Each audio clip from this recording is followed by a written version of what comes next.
내일장 홀인원 코너로 넘어가도록 하겠습니다. 시장이 주고 있는 힌트 그리고 지금 이 상황에 대한 진단 받아보도록 하겠습니다. MTNW 나인원 박재호 어드바이저와 함께 할게요. 어서 오십시오. 반갑습니다. 반갑습니다. 자, 오늘도 시장에 대해서 많이 확인해 보도록 하죠. 자, 첫 번째로는 지금 시장에 변화가 있어서 이 포인트 지금 막판에 주목하면서 내일까지 연결고리 지어야 될지에 대한 질문 먼저 드리도록 하겠습니다. 코스피의 흔들림 그리고 코스닥 쪽도 오늘 많이 보셨을 텐데 2시 반 구간에 다시 한번 빨간불을 켜더니 현재는 1% 전후까지 상승폭을 끌어올렸습니다. 918선 부근에서 움직임 나타나고 있는데요. 막판에 이렇게 짧은 시간에 나타나고 있는 코스닥의 탄력, 여기에 따른 수급 변화 어떤 포인트를 지금 이 상황에서는 투자자분들은 꼭 기억하셔야 될지 핵심 부분 이야기해 주세요. 일단 전체적인 수급 상황 자체가 일단 워낙에 쏠렸었습니다. 그래서 월, 화, 수를 기점 놓고 봤을 때 사실상 2차 전지 반도체가 사실상 시장에서 팽을 당했다라고 표현이 나올 정도로 초전도체에 대해서 시장에 강력한 수급이 좀 몰렸었는데 일단 뭐 잠시 후에도 좀 이야기를 드리겠지만 이것이 시간이 지남에 따라서 여러 가지 좀 불확실한 어떤 이야기들이 좀 나오게 되면서 시장이 다소 좀 흔들리는 부분들이 좀 있습니다.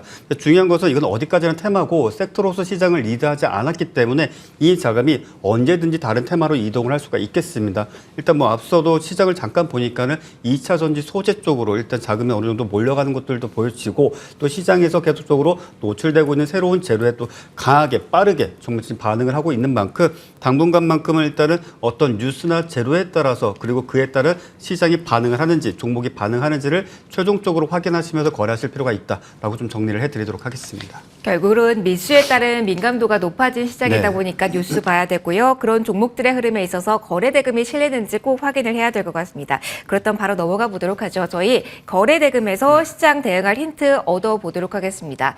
오늘은 상단에 있는 종목들의 특징 어떻게 잡아볼 수 있을까요? 먼저 리스트 먼저 체크하도록 하겠습니다.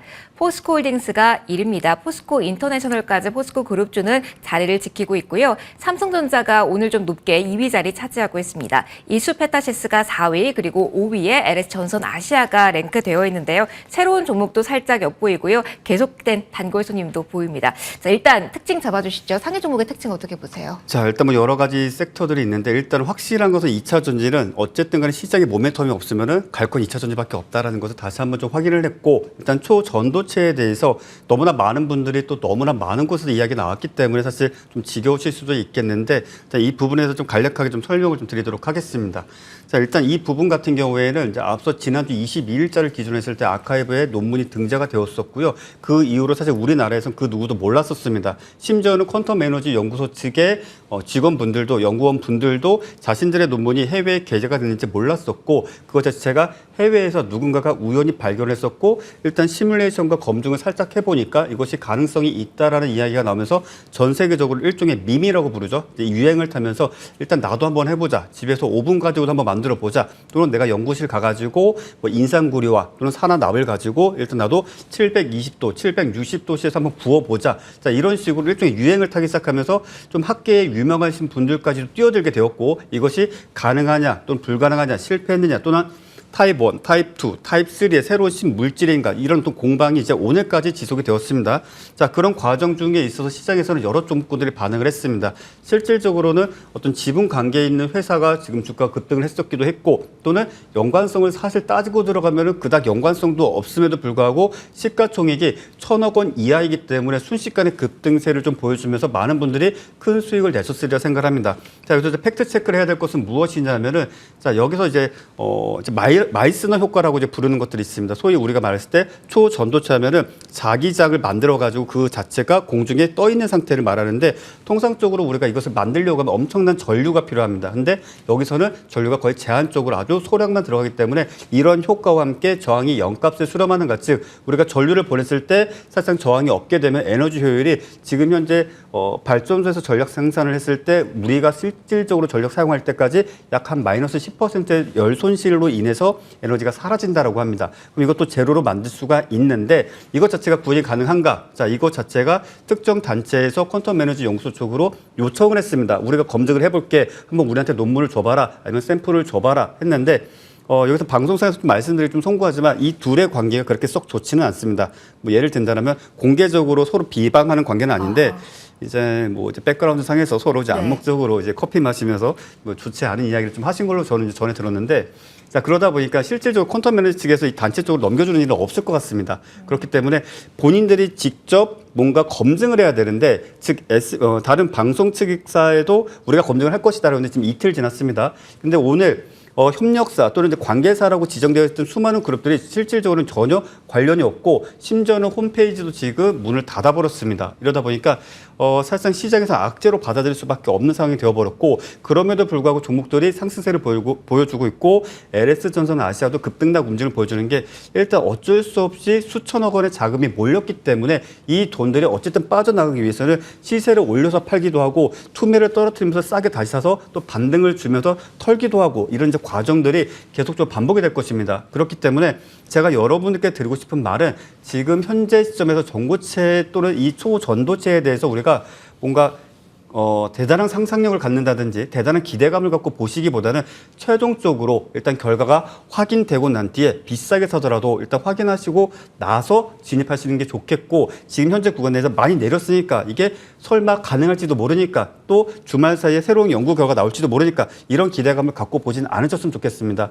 마지막 한마디만 좀 드리면, 과거 10여 년 전쯤에 어느 바이오와 관련돼서 또는 어떤 유전자와 관련돼서 어느 박사님께서 여러 가지 논란을 일으키지 않았습니까? 또다시 재현될 가능성이 있으니까 그런 것까지 염두에 두시길 바랍니다. 어떤 부분 주의해야 되는지 역시 이과 출신, 공대 출신 전문가님이라 확실하게 이야기 들어봤어요. 저희 마감하고 추가적으로 전략에 대한 이야기 들어볼게요. 일단 오늘 3일장은 이렇게 문을 닫겠습니다.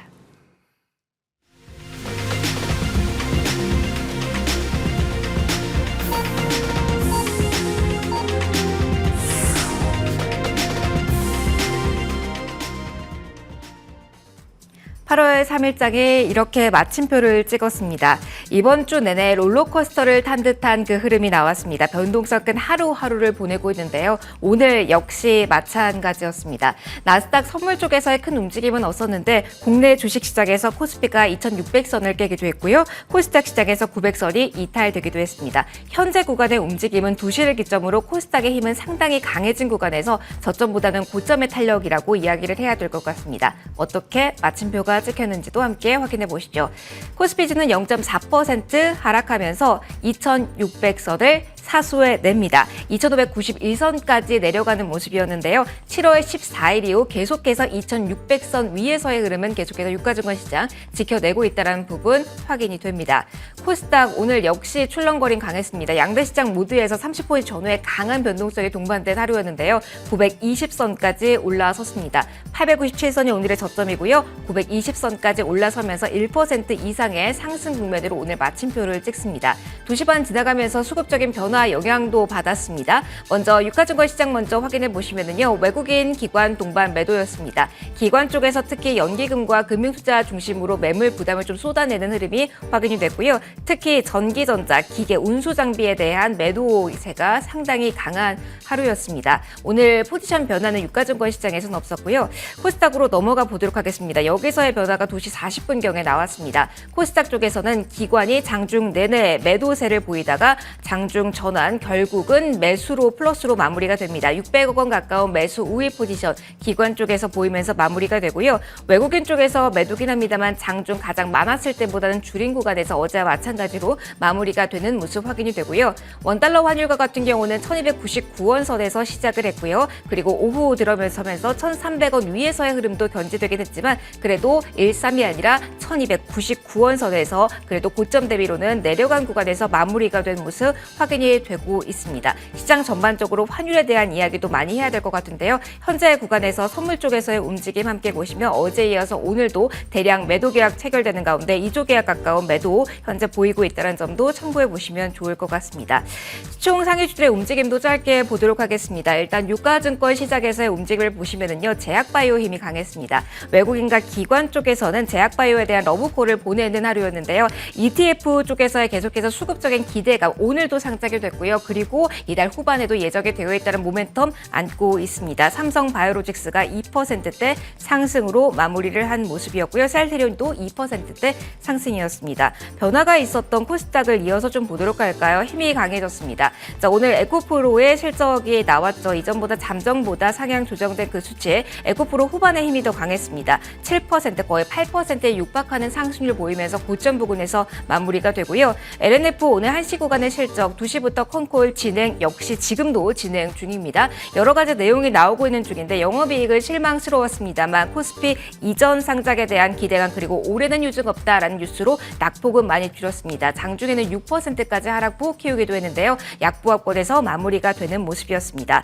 이 밖에 코스닥 시총 상위주 가운데 게임 그리고 SM과 같은 엔터는 비교적 약한 흐름이 나왔습니다만 일단 에코프로 그룹주와 함께 전반적으로 제약주들의 강세가 전반적으로 코스닥의 상승을 이끈 하루 그리고 기관 쪽에서의 매수가 큰 보탬이 된 하루 이렇게 일단 수치상으로는 확인이 되고 있습니다. 일단 마침표 찍혔습니다. 변동성이 워낙 커서요. 어떤 부분이 핵심인지가 헷갈립니다. 위원님께 질문 드려볼게요. 오늘 장의 핵심은 어디에 있습니까? 시장에 대한 뷰 어떻게 가져가야 될까요? 일단 시장이 정말 전형적인 개별 주작으로 좀 넘어가고 있습니다. 솔직히 말씀드린다면 데이 트레이딩과 스캘핑 또는 상황에 따라서 어떤 뉴스 매매를 하지 못하시거나 그런 어떤 순발력이 좀 떨어지시는 분들은 상당히 좀 아쉬운 상황이 계속적으로 좀 반복될 수밖에 없다라는 좀 말씀을 드리겠고요.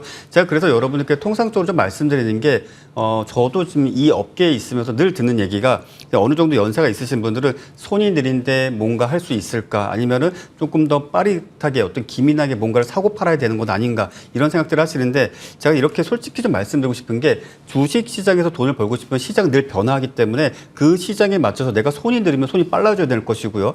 내가 PC를 잘 못 다루면은 PC를 잘 다룰 수 있는 능력을 갖추셔야 될 것이고요. 심지어 MTS를 다룸에 있어서도 버벅인다라면 그것을 잘 다룰 수 있도록 여러 가지 좀 개선을 해야 되겠죠. 지금 시장이 그렇습니다. 매일 바뀝니다. 내일은 어떻게 될지 또 모릅니다.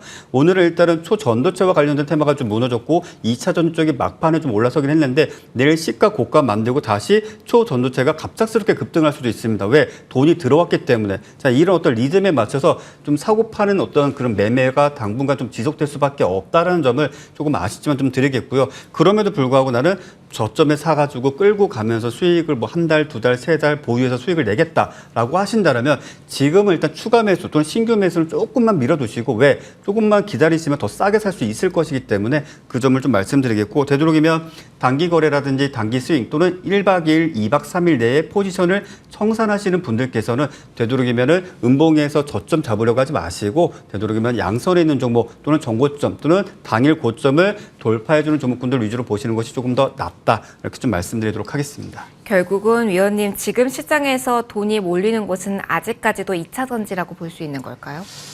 이것도 참 애매합니다. 개인적으로 기대하는 건 반도체인데, 네. 이제 반도체 같은 경우에는 사실 해외에는 정말 호재가 많죠. ARM도 신규 상장이 좀 예정되어 있고, 네. 손정영이 회장들 때 엑시트하게 되면 그 자금이 또 반도체 쪽으로 투자할지도 모른다라는 이야기도 있고, 또 여러 가지 이슈가 있습니다. 뭐 HBM 이슈는 거의 하루에 한 10건 이상씩 모든 언론사에서 계속 내보내고 있는데, 관련주들은 오히려 주가가 하락을 하고 있습니다. 네. 그러니까 오히려 저는 이제 반도체에 대한 기대감이 있는데 조금 아쉽게도 당분간은 그래도 그럼에도 결국에는 2차 전지밖에 없다고 좀 말씀을 드리겠고요. 2차 전지 같은 경우에는 양극재 쪽에 워낙에 지금 강세 움직임을 보였고 이젠 비쌉니다. 그리고 시가총액도 커졌고 그래서 주가의 변동성이 정말 대단한 모멘텀 공급 계획이 나오지 않는 이상은 좀 줄어들 것으로 보여지고요. 상대적으로 시가총액이 작은 섹터 테마가 무엇이 있는가? 일단 소재 그리고 장비 그리고 그 외에 뭐 음극재라든지 아니면 분리막이라든지 이런 쪽을 좀 보셔야 되고 아니면 심지어는 알루미늄 쪽까지도 보셔야 될 것 같고요.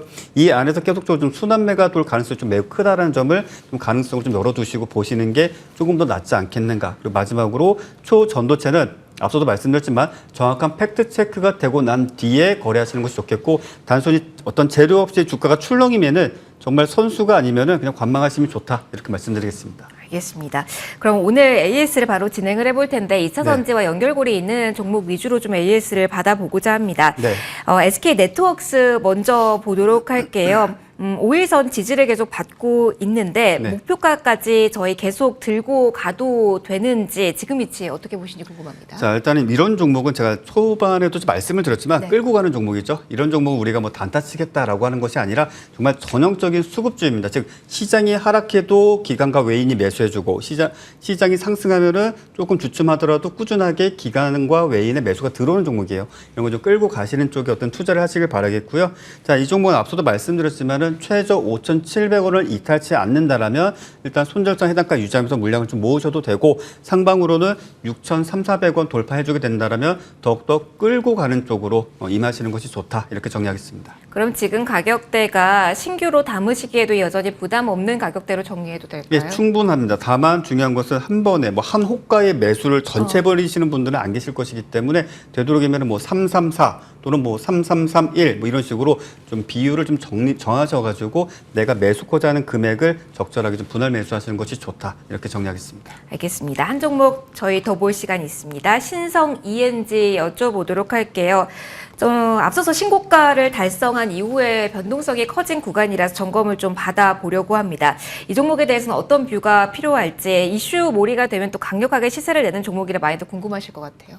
이 종목은 일단은 충분히 수익을 낼 수 있는 구간이 나왔고 그리고 그 과정 중에 오늘은 마이너스 7%의 하락세를 보여주고 있습니다. 뭐 혹여라도 오늘 같은 날에 매수하신 분이 과연 계실까 싶긴 한데 그럼에도 불구하고 제가 이 종목을 좀 말씀드린 이유는 일단 앞서 3,000원대 또는 2,800~900원대 매도하신 분들은 하방으로 놓고 봤을 때 2,500원대를 이탈치 않는다라면 해당 가격 기준으로 다시 한번 재진입, 재매수를 충분히 해볼 수가 있기 때문에 말씀을 드리겠고요.